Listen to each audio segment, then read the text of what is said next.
하나님의 말씀은 마태복음 17장 24절에서 27절까지입니다.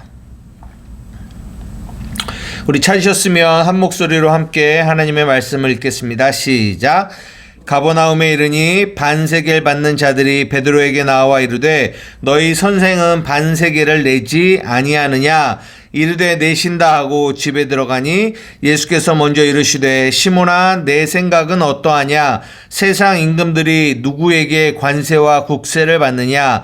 자기 아들에게냐 타인에게냐? 베드로가 이르되 타인에게니이다. 예수께서 이르시되 그렇다면 아들들은 세를 면하리라. 그러나 우리가 그들이 실족하지 않게 하기 위하여 내가 바다에 가서 낚시를 던져 먼저 오르는 고기를 가져 입을 열면 돈 한 세겔을 얻을 것이니 가져다가 나와 너를 위하여 주라 하시니라. 아멘. 예, 오늘은 마태복음 17장 24절에서 27절의 말씀을 중심으로 나와 너를 위하여 라는 제목으로 여러분들과 함께 하나님의 말씀을 나누고자 합니다. 저희가 지금 오늘 마태복음 17장에 크게 세 개의 사건이 나오거든요. 하나의 사건은 변화산 사건.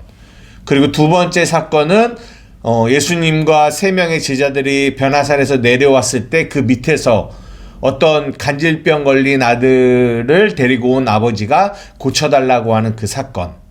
그리고 오늘 이 마지막으로 우리가 잘 알고 있는 성전세에 대한 이야기, 그 사건이 이렇게 나오는데, 제가 늘 이렇게 자주 여러분들에게 좀 말씀을 드리는 거는 뭐냐면, 이런 사건들이 다 떨어져 있는 이야기가 아니라 다 그 사건과 사건이 뭐하고 있다?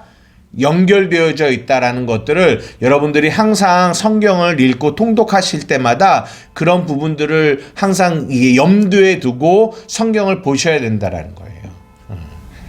그것을 문맥적으로 성경을 본다라고 제가 계속 말씀을 드리지 않습니까? 여러분 17장 이 변화산 사건을 보세요. 변화산 사건에서 중점적으로 우리가 봐야 될 게 뭐라고요? 그때 베드로의 행동을 이렇게 말씀드리면서 이 변화산 사건을 통하여 베드로서 후서에서도 베드로가 그때를 생각하면서 너희가 이것이 중요하다라는 얘기를 하고 있어요. 뭐예요? 말씀이죠. 말.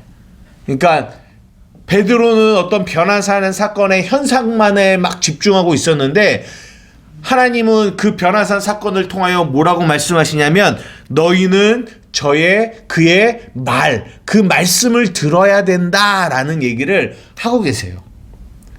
그러면서 두 번째 사건인 이 간질병 걸린 아들을 고치는 이 사건 안에서는 뭐에 포커스를 맞추고 있냐면 믿음에 대한 이야기를 하고 있었단 말이에요. 믿음. 그러니까 이 내용이 우리가 로마서를 지금 보고 있지만 로마서 10장에 보면 뭐라고 했어요? 믿음은 들으면서 나고 들음은 어디로부터 온다? 하나님의 말씀으로부터 온다. 이런 바울 사도가 이런 바울 서신서에서 나오는 이런 내용과 이 사복음서에서 나오는 이런 내용과 정확하게 연결이 되어진다라는 거죠. 이게 무슨 말이냐? 예수 그리스도를 통하여 그 예수 그리스도 안에 계신 성령님이 예수님을 통하여 이 사복음서의 내용들을 이끌어 가셨잖아요. 그죠? 근데 그 동일한 성령님이 누구 안에서? 사도 바울 안에서 이 바울 서신들을 기록하게 하셨다는 거죠. 그래서 이 사복음서의 내용과 이 사도 바울이 기록한 물론 다른 서신들도 뭐 베드로 전후서도 마찬가지고 뭐 다른 것도 마찬가지지만 정말 이렇게 보면 볼수록 이거는 정말 동일한 성령에 의해서 이 하나님의 말씀이 기록되어져 있구나라는 것들을 참 보면 볼수록 다시 한번 깨닫습니다. 그래서 17장의 이 변화산 사건은 너희는 그의 말을 들어라, 그 말씀을 들으라 라는 얘기가 나오고, 그리고 두 번째 사건에서는 믿음에 대한, 제자들아 너희의 믿음을 어디에 둬야 되는지를 이 두 번째 사건을 통하여 이야기해 주고 계시면서, 그리고 오늘은 마지막 이 세 번째 성전 사건을 통하여, 그러면 이 17장에 너희는 그의 말, 그리고 그 말씀과 믿음과 그리고 이 성전체 사건이 어떻게 연결이 되어지고 있는지, 우리는 이런 것들을 생각하면서 문맥을 따라서 오늘 본문도 봐야 된다는 거예요. 이거 무슨 말인지 이해가 돼요? 예? 그냥 한 사건으로만 이 내용을 볼 수도 있지만, 그러나 우리가 더 성경을 깊이 있게 보려면 이 앞뒤 문장 사건들, 앞뒤 문장과 이 사건이 어떻게 연결되어지는지, 이제 우리가 다음 주에 하겠지만, 그러면 성전세 사건과 다음 18장에 나오는 이 앞에 나오는 이 내용과 또 연결이 되거든요. 그러면 이것이 또 어떻게 연결이 되는지, 우리는 그런 부분들을 주의 깊게 볼 때 오늘 우리가 보고자 하는 이 성전세 사건이 어떤 의미를 담고 있는지를 이해할 수 있다는 거죠. 이거 이해되세요? 앞으로 성경을 통독하고 말씀을 읽을 때 꼭 이런 부분들을 항상 이렇게 염두에 두고 생각에 두고 성경을 보셔야 된다는 거예요. 이해되셨죠? 그럼 오늘 이 본문을 들어가 보도록 할게요. 이 17장의 이 세 번째 사건이, 이 내용이 앞에 있는 이 두 개의 사건과 어떤 연결성을 가지고 있는지. 예. 저는 개인적으로 저번 주가 믿음에 대한 이야기였잖아요. 오늘 이 성전세 사건은 우리가 믿어야 될 그 믿음의 내용, 그 내용이 어떤 내용인지를 잘 말해주고 있다라고 개인적으로 생각하고 있습니다. 믿음의 내용이 뭔지, 우리가 무엇을 믿어야 되는지, 물론 그 주의 예수님의 말씀을 믿어야 되는데, 이 성전세 사건을 통하여 2000년이 지난 지금 하나님의 몸된 교회들에게 너희가 진짜 믿어야 되는 이 믿음의 내용이, 복음의 내용이 무엇인지 아니? 라는 거를 이 성전세 사건을 통하여 우리에게 말씀해 주고 계시다라는 거예요. 무엇을 믿어야 되는지. 그러니까 그 안에 복음의 진리가 담겨 있겠죠. 오늘은 이 성전세 사건을 통하여 그것을 알아보려고 하는 거예요. 이제 본론으로 들어갈게요. 24절에 보니까 가버나움에 이르니 반세겔 받는 자들이 베드로에게 나와 이르되 너희 선생은 반세겔을 내지 아니한다 라고 하면서 오늘 본문이 시작이 돼요. 이 반세겔을 내는 거는 뭐냐면 성전세거든요. 성전세. 이거는 정치적인 세금이 아니라 종교적인 세금이에요. 그래서 이 성전을 유지하고 관리하기 위해서 이 유대인들은 성전세를 냈습니다. 반세겔을. 예. 그런데 이거를 안 내면, 예, 종교적인 그 위치에서 보면은 이 성전세를 내지 않는 거를 굉장히 이게 중한 이런 죄로 여기기도 했어요. 그런데 보십시오. 우리는 단지 이 사건을 성전세 내는 사건 이렇게만 보면 안 돼요. 우리는 뭘 봐야 되냐면, 보십시오. 이 성전세를 내는 이 사건을 우리는 뭘로 이해를 해야 되냐면 율법의 행위로 이해해야 돼요. 우리가 마태복음을 지금 계속 1장부터 봐왔고, 그리고 마태복음 5장을 시작하면서도 우리가 이 성경을 보는 큰 구조, 큰 골조가 뭐냐? 그거는 율법과 복음, 이 두 가지로 항상 나누어서 우리가 산상수훈도 받고 그 뒤에 있는 내용들도 다 살펴보았어요. 기억나요? 율법과 복음. 근데 이 내용이 로마서, 우리가 지금 주일날 로마서를 보고 있지만 로마서에서도 동일하게 이 두 개의 구조가 동일하게 나옵니다. 뭐예요? 로마서 3장에 너희가 율법의 행위로 의롭다 함을 얻을 육체가 없다. 근데 그러면 또 다른 의가 있는데 그것은 무엇이냐? 예수 그리스도를 믿음으로 구원을 받는. 그래서 이 두 가지 의가 로마서에서도 주된 내용으로 나오잖아요. 그래서 우리가 이 마태복음을 보면서 계속적으로 보게 되는 가장 큰 그림은 뭐다? 율법과 복음이라는 거예요. 율법과 복음.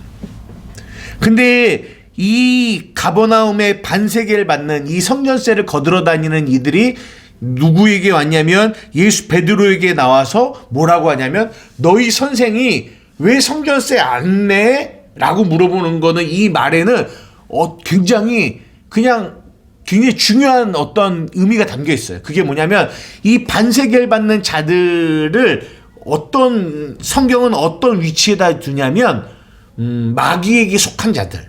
그러니까 속한 자들이라는 거죠. 그러니까 그게 뭐냐면 율법의 행위를 요구하는 자들. 율법의 행위. 그러니까 한마디로 말해서 너 왜 성전세 안 내? 이 말은 그러니까 율법의 행위를 왜 안 해? 너는 율법의 행위를 해야 해. 그래야지만 의롭다 함을 얻을 수 있어. 로마서 3장의 말과 연결시켜 보자면 우리에게 율법의 행위를 요구한다라는 거예요. 이거 무슨 말인지 이해가 돼요? 그러니까 그런 의미에서 오늘 본문을 봐야 된다라는 거죠.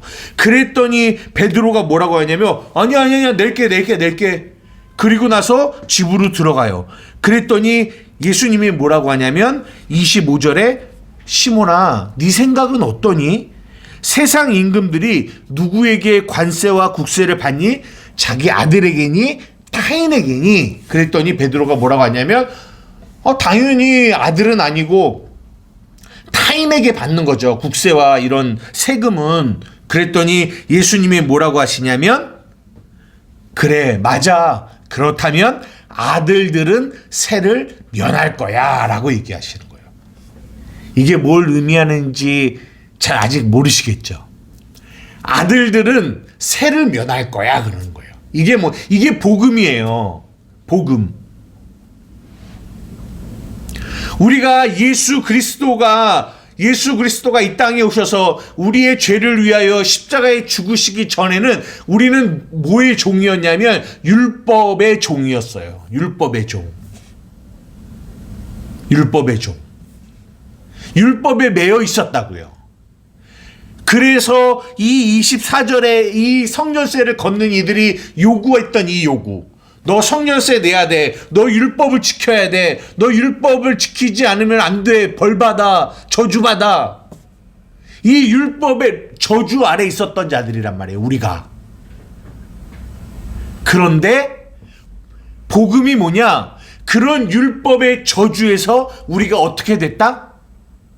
해방되었다라는 게 복음이에요. 그게 로마서 8장 1절 2절이에요. 한번 찾아보세요.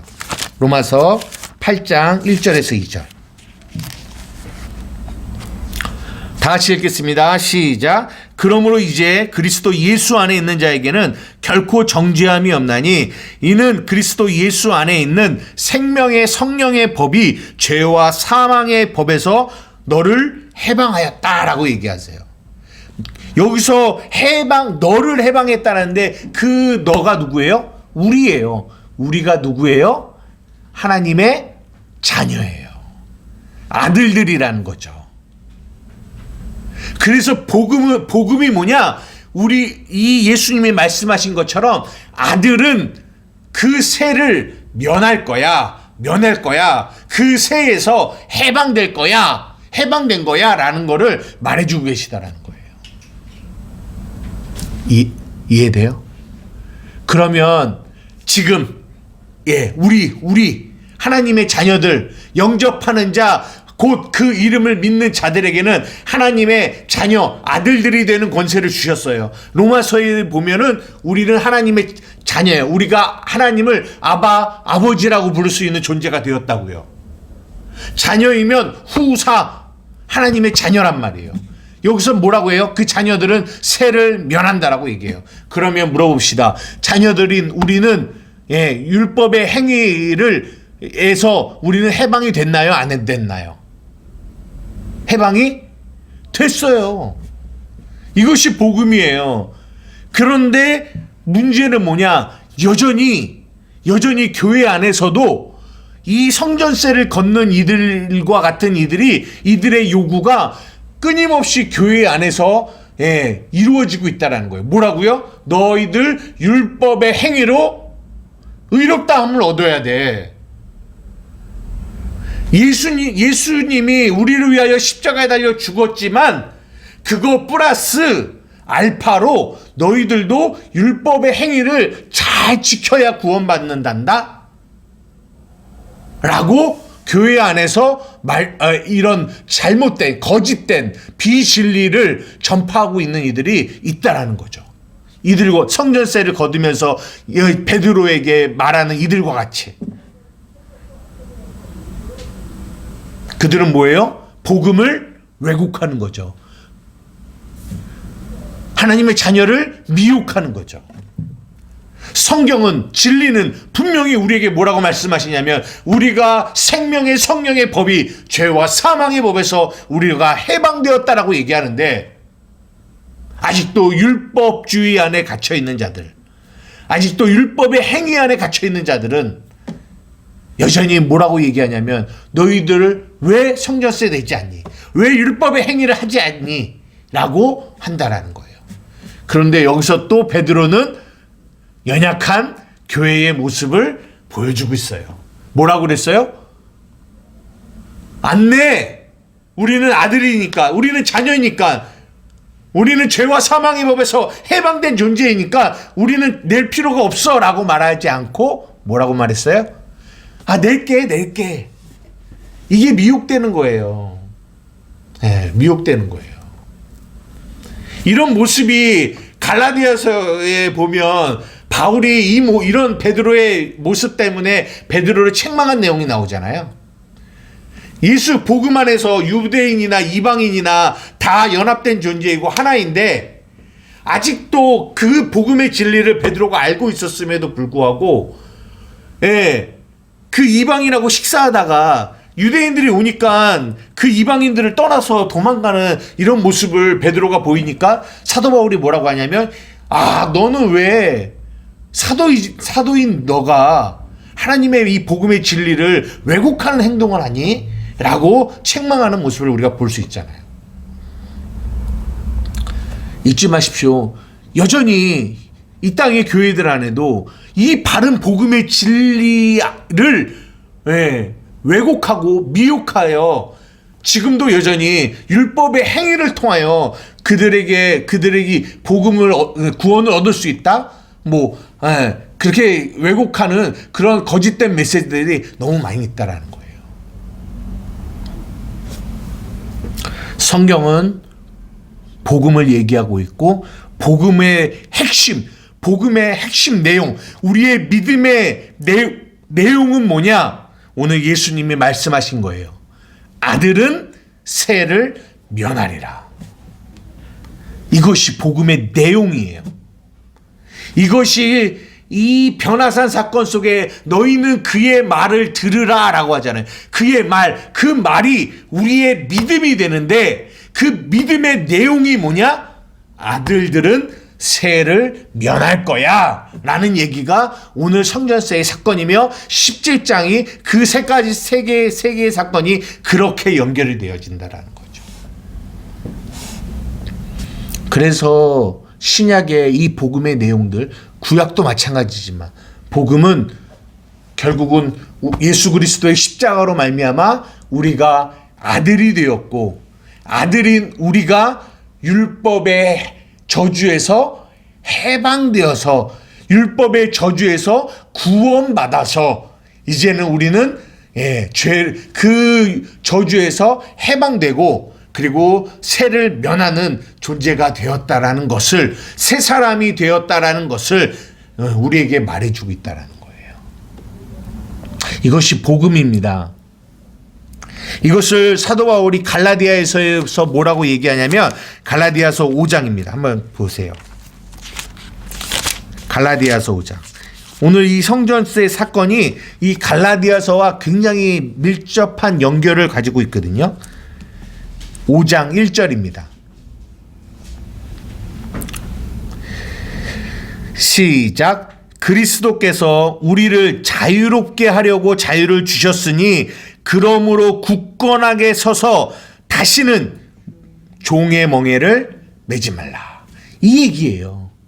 오늘 성전세 사건의 내용이, 핵심이. 그리스도께서 우리를 자유롭게 하려고 자유를 주셨어요. 그 자유를 주시기 위해서 십자가에 죽으시고 부활하셨단 말이에요. 그러므로 굳건하게 그 믿음의 진리 위에 서서 다시는 뭘 매지 말라?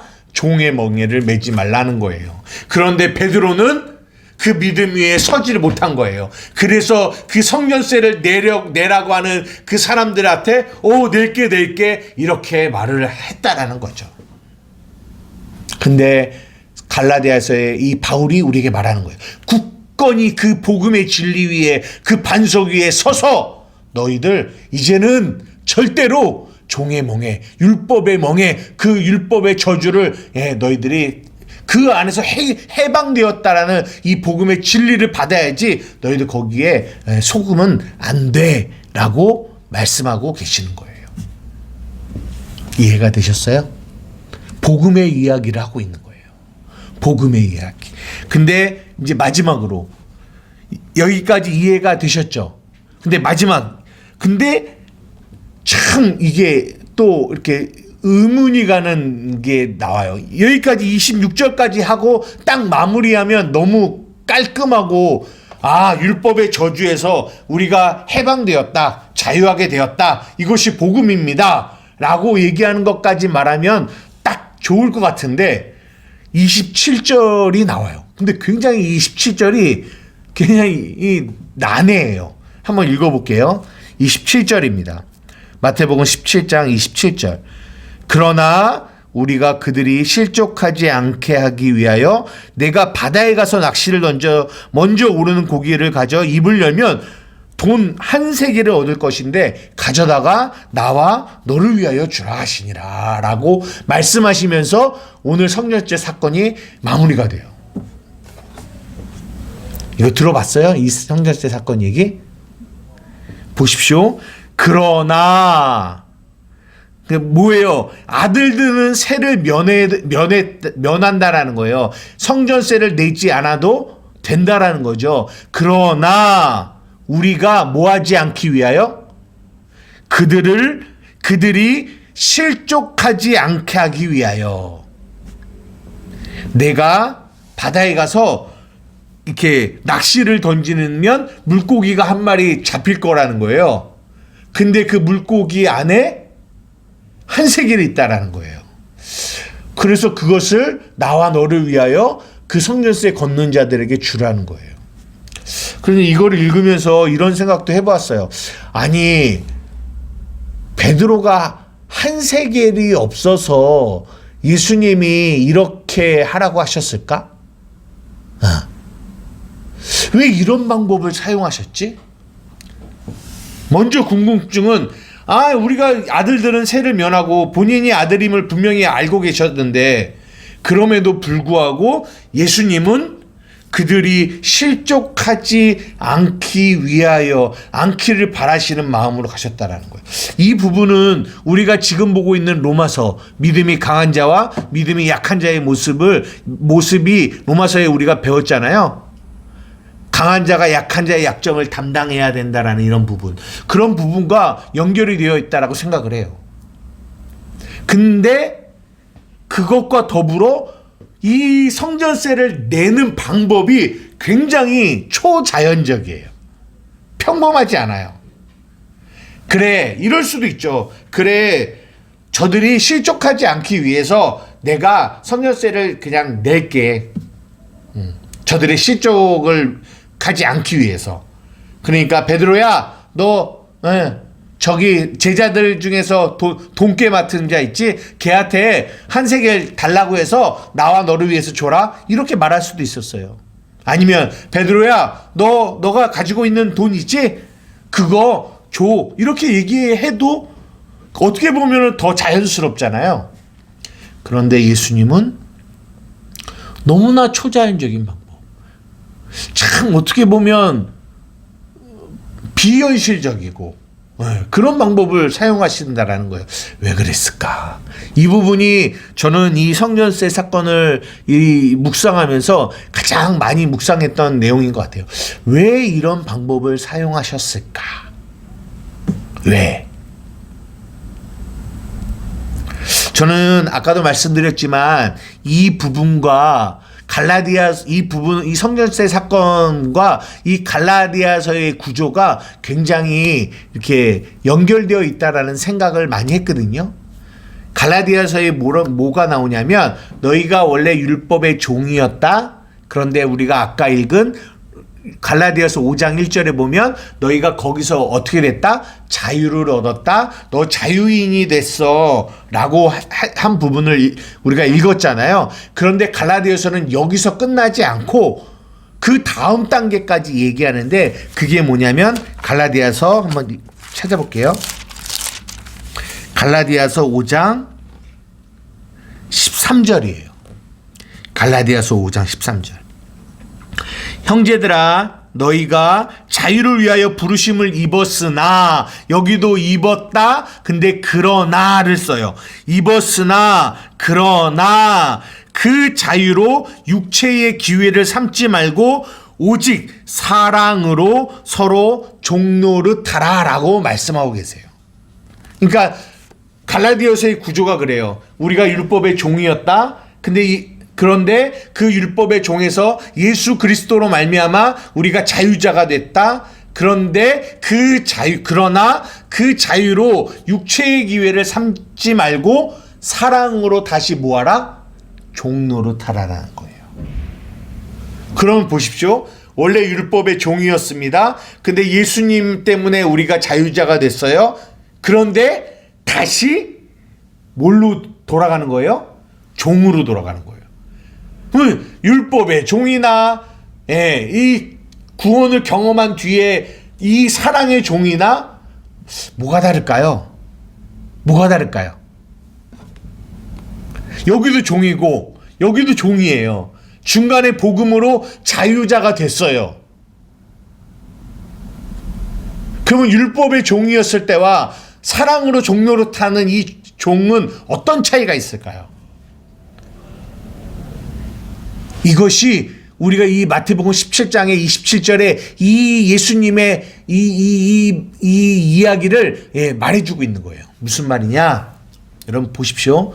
율법 안에서 율법의 종이었을 때는 내 힘으로 그 종의 일을 해야 돼요. 무슨 말이냐? 예를 들어 사랑하라 하나님의 명령이에요. 그 사랑하라라는 그 말을 율법의 종으로 있을 때는 내 힘으로 사랑해야 돼요. 내 힘으로.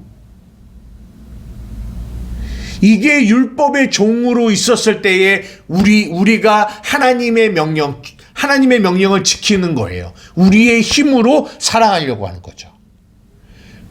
근데 우리가 복음을 만나 자유자가 됐고 그 자유자에서 다시 사랑으로 종노릇하는 종이 될 때는 그때는 뭘로 사랑을 하냐면 내 힘으로 사랑하는 게 아니라 뭘로 사랑한다?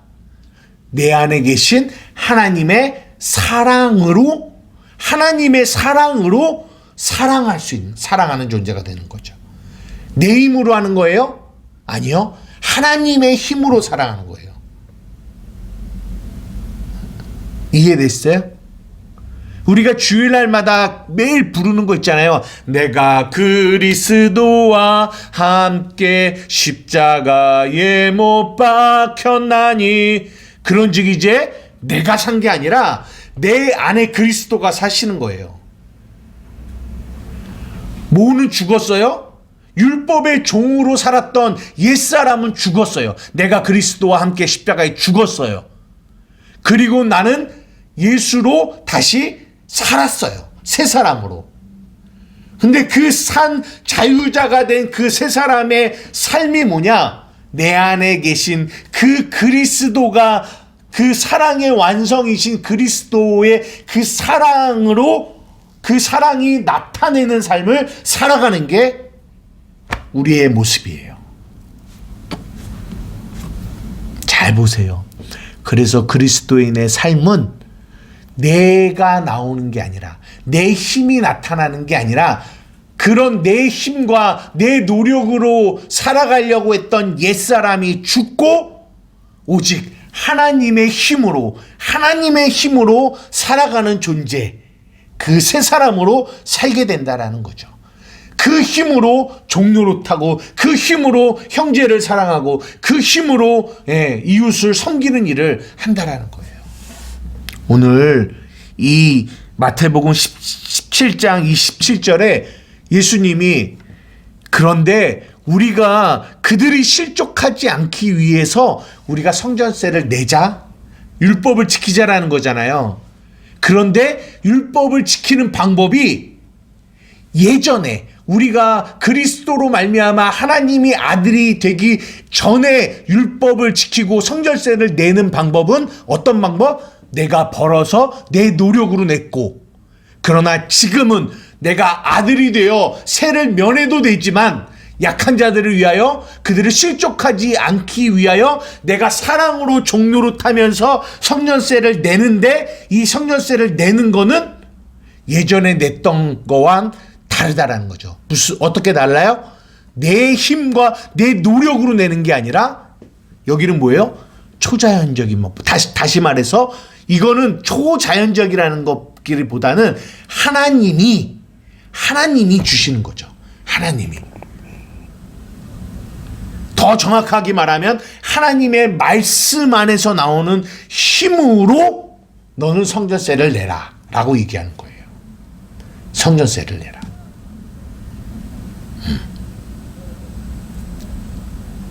그러니까 우리가 요한복음 6장의 우리 오병이어의 기적과도 같은 거죠. 우리는 아무것도 할 수 없는 것을 주 앞에 내어놓을 때 예수님이 하늘을 향하여 축사하시고 그것을 나눠줄 때 오병이어의 기적이 나타났잖아요. 이거는 내 힘이에요? 하나님의 능력이에요. 하나님의 능력으로 많은 배고픈 이들이 배부름을 얻었잖아요. 그거와 똑같은 거예요. 우리는 자유자예요. 우리는 세를 면하는 자입니다. 그럼에도 불구하고 저 약한 자들을 위하여 우리가 예수님이 말씀하신 것처럼 성전세를 내죠. 그러나 그 내는 방법이 율법 안에 있었을 때와는 다른, 복음 안에서 그 율법을 지키는 거는 내 힘으로 지키는 것이 아니라 하나님이 주시는 힘으로 율법을 지키는 거죠. 그것이 갈라디아서가 말한 율법의 종에서 자유자가 됐고, 자유자에서 다시 사랑으로 종노릇하는 이 과정과 정확하게 일치가 된다는 거예요. 이야, 그래서 이 성전세 사건 안에 복음의 내용이 다 들어가 있구나라는 것들을 다시 한번 이렇게 깨닫게 되는 거죠. 무슨 말씀인지 이해가 될까요? 우리 한맘교회가 끊임없이 이 성경 안에서 복음을 어떻게, 이 복음의 보화를 발견해내는지에 대한 훈련을 이제 앞으로 계속 더 구체적으로 해 나간다라고 저번 주에 말씀을 드렸어요. 그죠? 그리고 오늘 이 성전세 내는 사건도 어떻게 시작했냐면 율법과 복음이라는 이 구조 속에서 이 성전세 사건을 해석하는 것들을 여러분들에게 말씀드렸어요. 앞으로도 계속 이런 관점, 이런 초점, 복음을 이해하는 초점을 계속 여러분들에게 말씀드리려고 해요. 그 이유는 단지 성경 이 사건 한 사건을 해석하는 데 집중하는, 포커스를 맞추는 것이 아니라, 여러분이 이 성경을, 어떤 성경을 보더라도 그 안에서 이 초점을 가지고, 이 복음의 안경을 가지고 초점을 맞춰서 성경을 볼 때 그 안에서 복음을 이해하고 복음을 깨달을 수 있는 훈련을 하기 위함입니다. 그래서 오늘도 이 성전세 사건을 통해서 이 안에 담겨 있는 복음의 내용이 무엇인지를 여러분들과 함께 나누었습니다. 이런 복음을 보게 되는 훈련이 여러분들에게 계속되어질 때 여러분들은 복음을 이해하는, 복음을 바르게 볼 수 있는 초점이 맞춰져 있는 마음의 눈이 더 이렇게 시력을 더 회복할 때 여러분들은 여러분의 삶 가운데 겪게 되는 어떠한 일들 속에서도 그 안에 담겨 있는 하나님이 우리에게 말씀하시고자 하시는 주의 음성을 들을 수 있으며 그 안에 여러분들은 뭘 얻을 수 있다? 믿음을 얻을 수 있어요. 그리고 그 믿음으로 세상을 이기는 삶을 살아갈 수 있다라는 거죠. 우리 한마음교회 성도들의 삶 가운데 이 말씀, 하나님의 말씀을 믿어 듣고 들은 그 말씀이 여러분에게 믿음이 되어 세상을 이기는 저와 여러분 되기를 주님의 이름으로 축복합니다. 기도하시겠습니다. 사랑과 은혜가 많으신 나의 아버지 하나님 감사합니다. 하나님, 마태복음 17장을 마무리합니다. 하나님, 저번 주에 했던 이 사건과 이 성전세 사건이 어떻게 연결이 되어질지 겉으로 봐서는 아무런 연결성이 없는 것 같아 보이지만 하나님, 우리가 문맥을 통하여 하나님의 음성에 귀 기울이고 그 안에서 복음을 이해하려고 할 때 하나님, 이 말씀들이 정말 끈끈한 관계를 가지고 연결되어 있음을 오늘도 깨닫고 보게 됩니다. 사랑하는 주님, 우리 사랑하는 한마음교회 성도들이 이 마태복음 17장 이 세 개의 사건 안에서 우리에게 말씀하시는 것처럼 하나님의 말씀으로 그들의 믿음으로 삼고 그 말씀 안에 담겨있는 그 복음의 내용을 바르게 이해하여 그 믿음으로 세상을 살아가는 저와 우리 한마음교회 성도들이 되게 하여 주시옵소서. 날마다 저들의 눈을 열어주셔서 복음을 보게 하여 주시고 주의 음성을 듣게 하여 주시고 그들의 삶 가운데 나타나는 어떠한 상황과 어려움과 환경과 문제 속에서도 분명한 주의 음성을 듣고 보며 나아가는 저와 우리 성도들이 되게 하여 주시옵소서. 감사하며 예수님의 이름으로 기도드리옵나이다. 아멘.